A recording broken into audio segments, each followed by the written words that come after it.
Ce programme est financé par les amis et partenaires du ministère de Joyce Meyer. Je ne vais pas être une lâche et je ne vais pas me taire juste pour que les pêcheurs restent contents. Je vais tenir ferme et je vais être différente. Et je ne vais pas juste nager avec le courant avec tout le monde. Je vais nager à contre-courant et être tout ce que je peux être pour Jésus.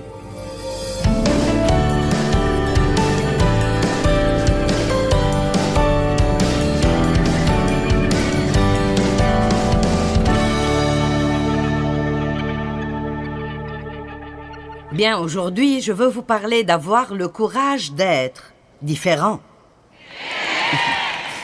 Amen. Vous savez, il y a probablement très peu de personnes qui ont le courage d'être complètement et entièrement eux-mêmes tout au long de leur vie. Mais je crois que, en tant qu'enfants de Dieu, nous pouvons apprendre à faire cela en lui. Savez-vous ce que c'est que de vivre une vie de prétention parce que vous essayez d'impressionner tout le monde? C'est un vrai tourment, n'est-ce pas? De ne pas être libre d'être qui vous êtes. Et la vérité est que nous sommes tous différents. Dieu nous a créés différents exprès. Et donc, il est vraiment insensé de passer votre vie en essayant d'être comme quelqu'un d'autre. Maintenant, d'autres personnes peuvent être un exemple pour nous, mais ils ne devraient jamais devenir notre standard. Notre standard est Jésus, et s'il ne voulait pas que nous soyons différents, nous n'aurions pas quelque chose d'aussi simple que de différentes empreintes digitales. Je veux dire, il a tout fait pour nous dire « Je ne vous ai pas créé pour être tout comme quelqu'un d'autre ». Parfois, Dieu utilise des personnes et je crois qu'il veut vous utiliser d'une manière similaire dans n'importe quel endroit où vous êtes pour frayer le chemin pour d'autres personnes qui vont venir après vous. Et j'ai payé un prix pour faire ce que je fais. Honnêtement, je ne crois pas que vous pouvez faire quelque chose qui a une grande valeur si vous n'êtes pas disposé à payer un prix pour le faire. Et une partie du prix que nous payons est mal comprise par les autres personnes. Nous nous attendons toujours à ce que les gens comprennent, mais ils ne le font pas. Et nous devons finalement comprendre que si Dieu a parlé à votre cœur, vous comprenez. Mais s'il n'a pas parlé à qui que ce soit à propos de vous, ils n'ont aucune capacité à comprendre. Et si vous essayez d'agir comme un croyant avec un non-croyant, alors c'est sûr qu'il ne comprendra pas. Ils ne comprennent rien à notre marche avec Dieu. Et nous avons vu dans un enseignement précédent que Moïse a fui l'Égypte parce qu'il a essayé de faire ce qui était dans son cœur de faire et les gens l'ont jugé. Et l'Écriture dit qu'il s'attendait à ce que les gens comprennent qu'il avait été appelé à aider ses frères, mais ils n'ont pas compris. Donc je veux être très clair ce matin, que si vous vous attendez à ce que tout le monde vous comprenne, je veux dire, c'est juste un mythe, ça ne va pas arriver. Mais j'aime Hébreux 4 qui dit que nous avons un grand prêtre qui comprend. Vous voyez, Jésus vous comprend dans votre petite marque de singularité. Je pensais que j'étais bizarre, mais j'ai finalement réalisé que je ne suis pas bizarre, je suis unique. Et vous êtes unique. Et Dieu veut que vous soyez libre d'être complètement et entièrement vous-même. Maintenant, nous avons tellement de choses qui se passent dans le monde aujourd'hui et il y a une grande pression de beaucoup de différents endroits pour que les chrétiens soient des chrétiens renfermés ou ne soient pas chrétiens ou ferment leur bouche ou ne se démarquent pas. N'osez pas nager à contre-courant. Et je crois que nous faisons une grande erreur si nous croyons cela. Je crois que Dieu veut que nous soyons audacieux et courageux. Et laissez-moi vous dire que les pécheurs ne sont pas timides pour ce qu'ils veulent. Et il est vraiment incroyable que ces tout petits groupes de personnes qui veulent nous voler nos droits et nos libertés, et ils persévèrent et persévèrent et persévèrent et persévèrent et persévèrent jusqu'à ce qu'ils finissent finalement par avoir ce qu'ils veulent. Et donc nous avons besoin de persévérer et persévérer et persévérer et persévérer.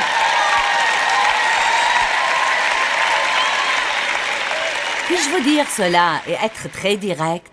Les croyants en Jésus-Christ sont le seul espoir que nous avons aujourd'hui de ne pas perdre nos droits chrétiens dans ce pays. Je n'aurais jamais pensé 50 ans plus tôt que je vivrais pour voir ce qui se passe aujourd'hui. Je veux dire, le monde a tellement changé en 50 ans que c'est absolument choquant. Et donc, nous avons besoin d'apprendre que nous devons tenir ferme contre ce qui se passe dans le monde aujourd'hui et refuser de nous prosterner. Le diable nous demande toujours de nous prosterner.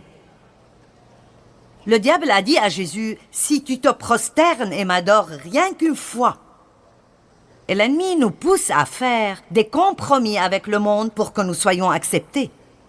Allez, j'ai dit, il nous pousse à faire des compromis avec le monde pour que nous soyons acceptés et que nous nous entendions avec eux. C'est pourquoi c'est important pour moi de vous dire aujourd'hui que vous pouvez survivre au rejet si vous avez à le faire.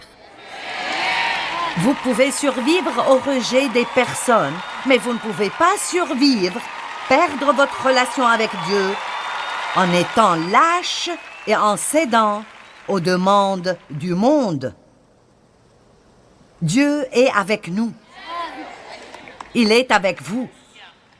Et il compte sur vous et il compte sur moi. Et il est temps pour nous de briller, briller, briller. Ésaïe 43, 1 à 5. Mais maintenant, en raison des jugements passés pour les péchés d'Israël, ainsi parle le Seigneur, celui qui t'a créé, ô Jacob, et celui qui t'a façonné, ô Israël. N'aie pas peur, car je t'ai racheté, j'ai assuré ta rédemption en payant un prix au lieu de te laisser captif. Je t'ai appelé par ton nom, tu es à moi. Wow, j'aime ça. Si tu traverses les eaux, je serai avec toi. Si tu passes les fleuves, ils ne t'emporteront pas. Si tu marches dans le feu, tu ne te brûleras pas, et les flammes ne te dévoreront pas. Car je suis le Seigneur ton Dieu, le Saint d'Israël, ton Sauveur. Je donne l'Égypte aux Babyloniens en rançon pour toi, l'Éthiopie et Saba, la province d'Éthiopie, à ta place pour ta libération. Parce que tu as de l'importance à mes yeux et une place d'honneur, et parce que je t'aime, je donne des hommes à ta place et des peuples en échange de ta vie. N'aie pas peur, je suis avec toi. N'aie pas peur, je suis avec toi. Maintenant. Beaucoup de fois dans ma marche avec Dieu, je suis retournée à ses Écritures. Et je me rappelle que quand je traversais quelque chose, Dieu ne m'a pas abandonnée. Même si je pourrais sentir qu'il l'a fait, mais il ne m'a jamais laissée. Vous savez, quand j'ai commencé à suivre l'appel de Dieu sur ma vie, je suis passée par des temps très, très durs.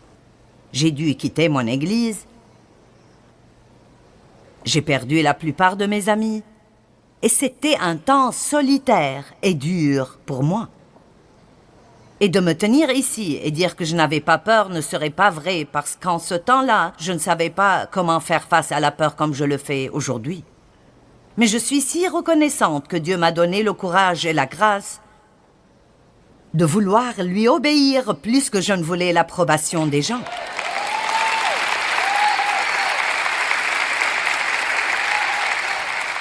Et vous savez, comme j'étudiais ce matin, j'ai senti que Dieu m'a dit en tant que ministre qu'une partie de mon travail est de préparer les gens à faire face au futur. Je veux que tout le monde soit prêt à prendre position pour Dieu et soit déterminé que nous n'allons pas faire des compromis avec le monde et perdre ce que Jésus est mort pour nous donner.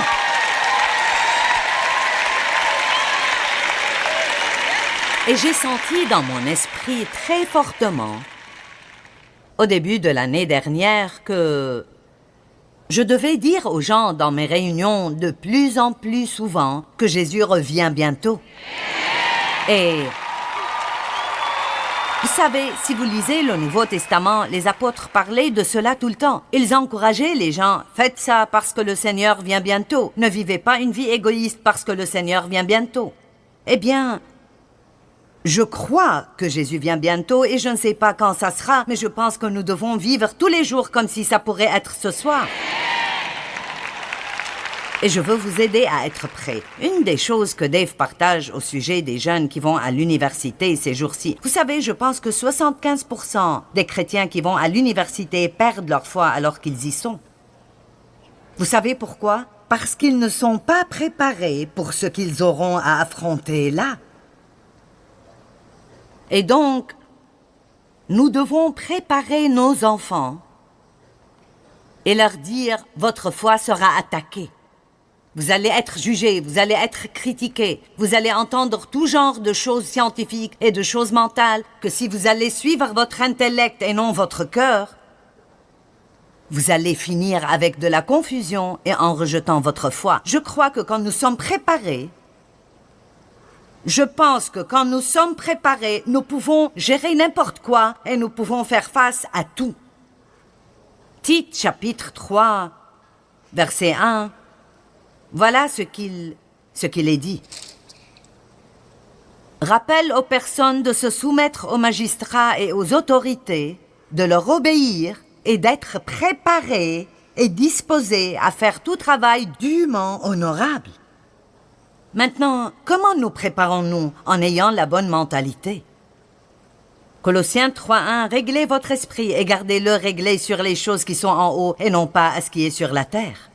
Mon mari aime jouer au golf et il joue beaucoup et il s'entraîne beaucoup et il joue et il s'entraîne et il joue et il s'entraîne et je veux dire, Dave est juste très actif et juste s'asseoir ne marche pas pour lui. Et donc, je lui ai dit un jour, parce que j'ai pensé, qu'est-ce que Dave ferait si... Vous savez, s'il devient trop vieux pour jouer. Et je ne sais pas si ça va jamais arriver, mais j'ai dit, comment penses-tu gérer ça? Qu'est-ce que tu ferais si tu arrivais au point où il te serait impossible de jouer au golf? Il a dit, oh, ça ne sera pas un problème. J'ai déjà pensé à cela et je me suis décidée.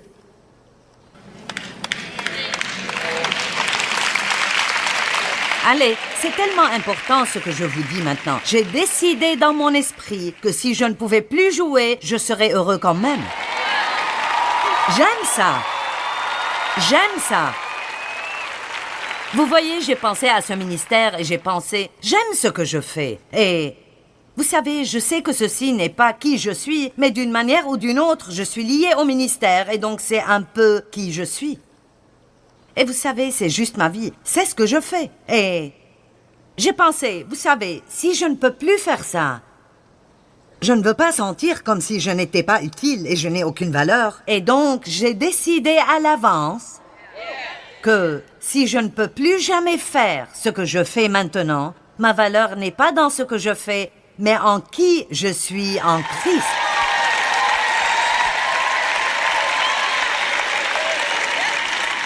Ne vous mettez pas à penser « Oh, je ne sais pas ce que je ferais si ceci. Je ne sais pas ce que je ferais si cela.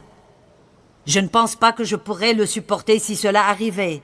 Je ne pourrais pas le supporter si cela arrivait. » Non, ce que vous devez penser, c'est « Je peux faire ce que j'ai besoin de faire.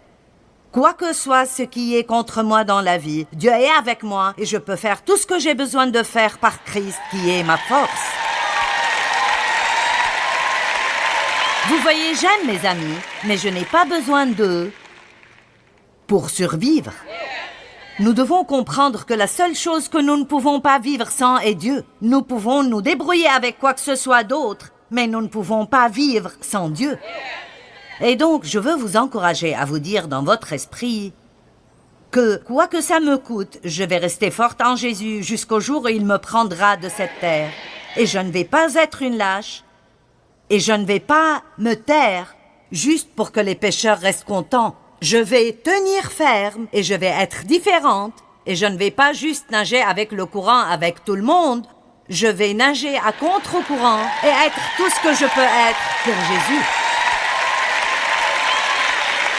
Et laissez-moi vous encourager aujourd'hui. Vous n'avez pas besoin d'un groupe d'amis lâches. Vous devez être autour de personnes qui sont de vrais chrétiens, pas des personnes genre chrétiens du dimanche et qui ne savent pas ce qu'ils sont le reste de la semaine. Vous avez besoin d'être avec des personnes radicales et vous pouvez vous encourager les uns les autres qu'ensemble, vous pouvez faire ce que vous devez faire.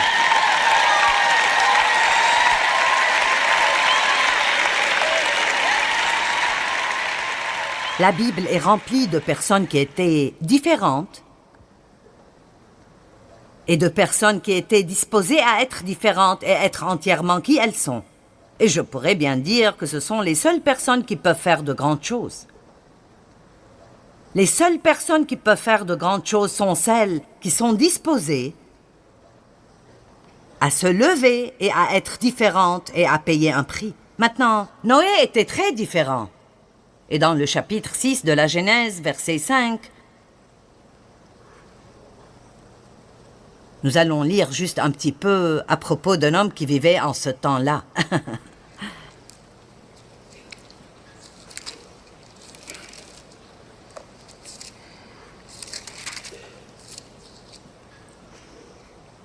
Et le Seigneur vit que le mal des humains était grand sur la terre, et que leur cœur ne concevait jamais que des pensées mauvaises et se portait constamment et uniquement vers le mal. Ça sonne un peu comme aujourd'hui, n'est-ce pas? La Bible ne dit-elle pas que ce sera comme dans les jours de Noé et comme c'était au temps de Sodome et de Gomorrhe? Allez, nous avons besoin de réaliser ce qui se passe sur la terre aujourd'hui. Et le Seigneur regretta d'avoir fait les humains sur la terre et son cœur fut affligé. Vous savez, parfois, je ne peux pas imaginer ce que Dieu ressent avec tout ce non-sens. Comme c'est affreux que les personnes essayent vraiment fort de se débarrasser de Dieu, alors que Dieu n'est que bonté. Je veux dire, la chose la plus méchante, la plus diabolique, la plus perverse que je pourrais imaginer, c'est de ne rien vouloir à faire avec Dieu. Et puis quand il y a un désastre, tout le monde veut savoir où était Dieu.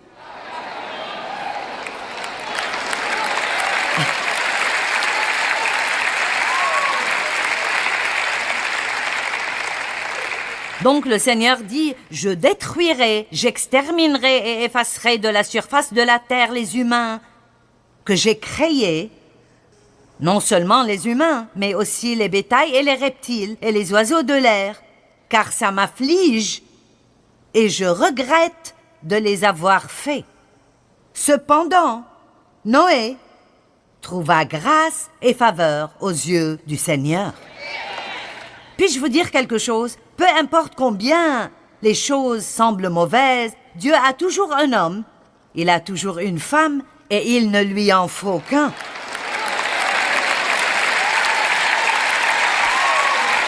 Et ce pourrait être vous. Il ne lui faut qu'une personne. Ce qu'une personne peut faire. Un homme, Adam, a péché, et le péché a été transmis à tous les hommes. Un Dieu-homme, Jésus-Christ, est devenu la justice, et la justice a été transmise à tous les hommes. Laissez-moi vous dire, si vous vous levez et payez le prix, et vous vous foutez de ce que les autres pensent, Dieu peut vous utiliser pour faire ce qui est au-delà de l'ordinaire. Je ne veux pas être ordinaire, je ne veux même pas être moyenne. Je veux être tout ce que je peux être dans le nom de Jésus et faire une différence.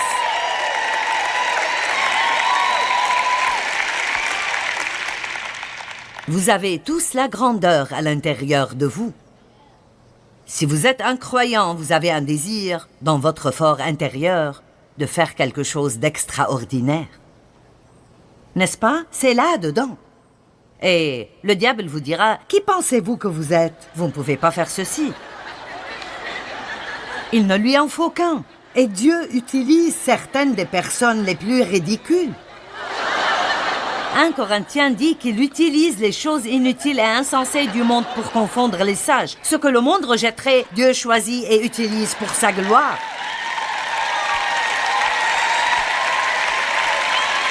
Laissez-moi juste dire ceci, ne vous sous-estimez pas et ne vous disqualifiez pas. N'insultez pas Dieu en disant qu'il ne peut pas vous utiliser. Dieu choisit les choses faibles et insensées du monde pour qu'aucun homme ne puisse prendre le crédit. J'aime les gens qui regardent et disent « Bien, cela doit être Dieu ».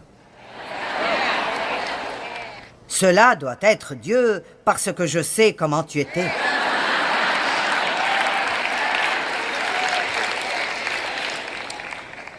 Noé était un homme intègre dans sa communauté et il marchait avec Dieu.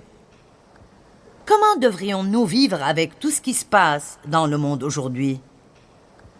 Bien, nous devons prendre position pour ce qui est juste et réaliser que... Et vous savez, je ne sais pas si vous allez applaudir pour ça, mais...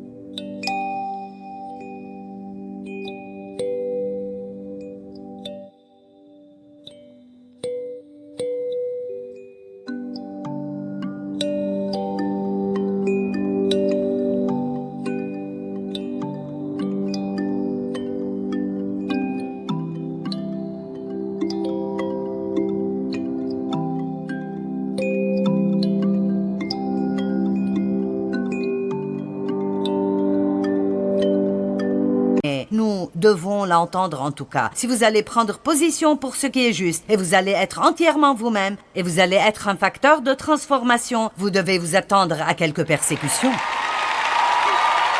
Vous avez applaudi, c'est bien. Donc, nous avons besoin de regarder 2 écritures ici. Matthieu 5, 10. Béni, heureux et enviablement fortuné et spirituellement prospère, l'état dans lequel l'enfant de Dieu né de nouveau trouve la satisfaction dans la faveur et le salut de Dieu, indépendamment de toutes circonstances. Cela veut dire que quoi que soient les circonstances autour de vous, vous êtes tellement bénis que ça ne vous fait absolument rien si vous êtes persécutés pour la justice. Car le royaume des cieux leur appartient. Maintenant, je pense que si Dieu se répète 2 fois, il doit être très sérieux. Et le prochain verset dit exactement la même chose. C'est comme au cas où vous ne l'avez pas compris. Vous savez, je fais ça parfois. Je dis, je vais redire ça.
Et Jésus redit les choses parfois.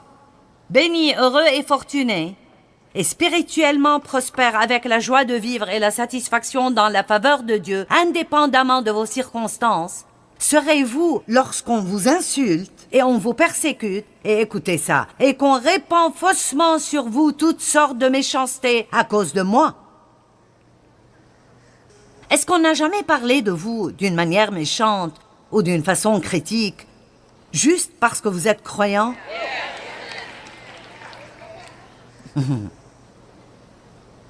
Ça fait partie de ça. Allez, nous devons être délivrés de la peur de ce que les gens pensent et de ce qu'ils disent. S'ils ne pensent pas quelque chose de mauvais contre vous, ils le pensent envers quelqu'un d'autre. Donc assumez le coup et gardez quelqu'un d'autre libre.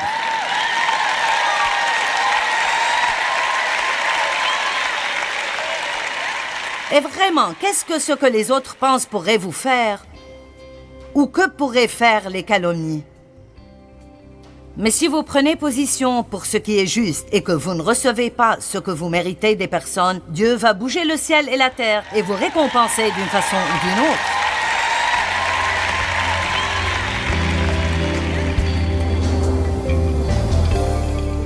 Vous savez, la peur peut être un vrai problème dans nos vies, mais ça n'a pas besoin de l'être.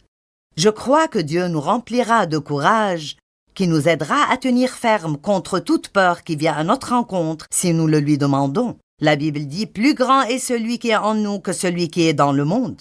Et je veux juste vous dire que vous pouvez vivre courageusement. Vous pouvez avoir une grande vie, vous pouvez faire face à des choses que vous n'auriez jamais pensé que vous pourriez confronter et faire des choses que vous n'auriez jamais pensé pouvoir faire.